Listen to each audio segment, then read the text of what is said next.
Hallelujah.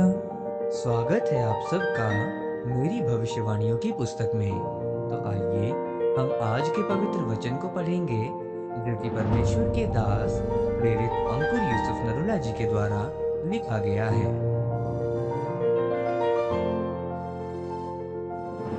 एक व्यभिचारी कभी खड़ा नहीं रह सकता, जैसा कि न्यायियों की पुस्तक अध्याय 21 उसकी 3 आयत में लिखा है, हे इज़राइल के परमेश्वर यहोवा, इज़राइल में क्यों ऐसा होने पाया कि आज इज़राइल के एक गोत्र की घटी हुई है। मेरे प्रिय, बाइबल में लिखा है कि इज़राइल के 12 गोत्रों में से बिन्यामीन का गोत्र का नाश कर दिया गया। इसका कारण ये था कि बिन्यामीन गोत्र के लोगों ने व्यभिचार किया था।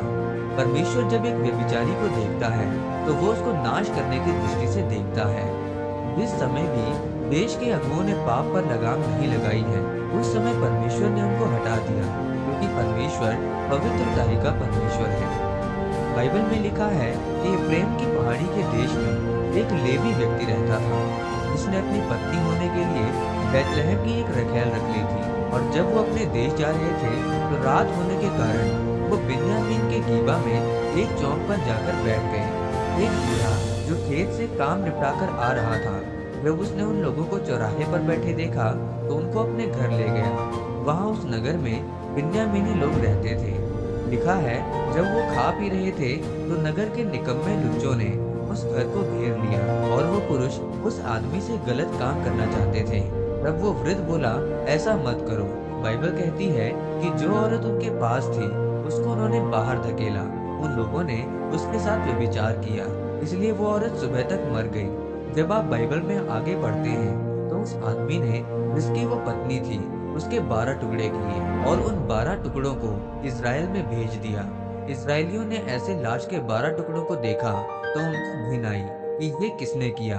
और जब उसको बुलाया गया तो उसने बताया कि ये तुम्हारे गोत्र बिन्यामीन ने किया है।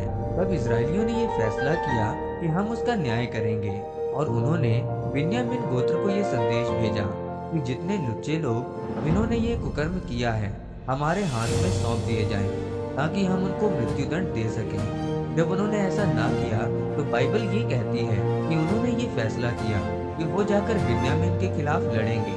सिर्फ 400 बिन्यामीनियों के अलावा सब कुछ नाश किया गया। तब इजरायली खुद भी रोए कि इजराइल में से एक गोत्र की घटी हुई है। एक गोत्र नाश हो गया और उसका कारण व्यभिचार था। एक व्यभिचारी अपने जीवन में कभी मजबूत नहीं बन सकता। वो बड़ा व्यापार तो कर सकता है, लेकिन उसे बढ़ा नहीं सकता। बड़ी सेवकाई तो कर सकता है, पर उसे स्थिर नहीं कर सकता। बड़े काम तो कर सकता है, लेकिन उन्हें लगातार नहीं कर सकता। वो गिर जाएगा और फिर गायब हो जाएगा।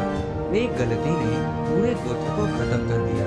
परमेश्वर ने कहा, अगर कोई व्यक्ति व्यभिचार करेगा तो मैं उसकी नामधराई को मिटने ना दूंगा, उसका निरादर कभी खत्म नहीं करूंगा। परमेश्वर ने कहा कि अगर तुम लोग मेरी सोच के अनुसार चलोगे तो मैं तुम्हारे दुश्मनों को, चाहे वो बीमारी हो या शैतान हो, इंसान हो या कोई भी क्यों ना हो, तुम पर कभी हावी नहीं हो पाएंगे।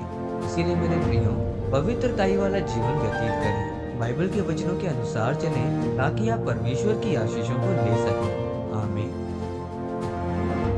आइए इस अंगीकार को आप मेरे साथ एक मन होकर करें। सर्वशक्तिमान परमेश्वर, इस वचन के लिए मैं आपका धन्यवाद करता हूँ। परमेश्वर, मैं अंगीकार करता हूँ कि मैं पवित्रताई वाला जीवन व्यतीत करूंगा। परमेश्वर, आपका अनुग्रह हम पर हो, प्रभु यीशु मसीह के नाम में, आमीन। परमेश्वर आप सबको आज के वचन के ऊपर मनन करने के द्वारा आशीषित करें। आमीन।